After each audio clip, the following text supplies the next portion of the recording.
আসসালামু আলাইকুম, কেমন আছেন সবাই? আশা করি সবাই ভালো আছেন। তো এই তো আমার খিচুড়ি রান্না করা শেষ। তো এখন আমি খেয়ে দেখি কীরকম আমি রান্না করলাম। ঠিক আছে, এই যে মাংস বোনা নিয়েছি আর গরম গরম খিচুড়ি।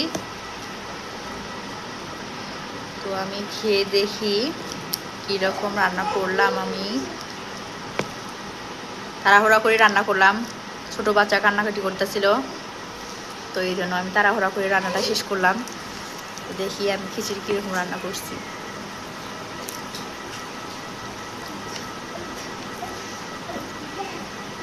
ওয়াও, নিজের প্রশংসা নিজের করতে হয় না, খুব সুন্দর হয়েছে।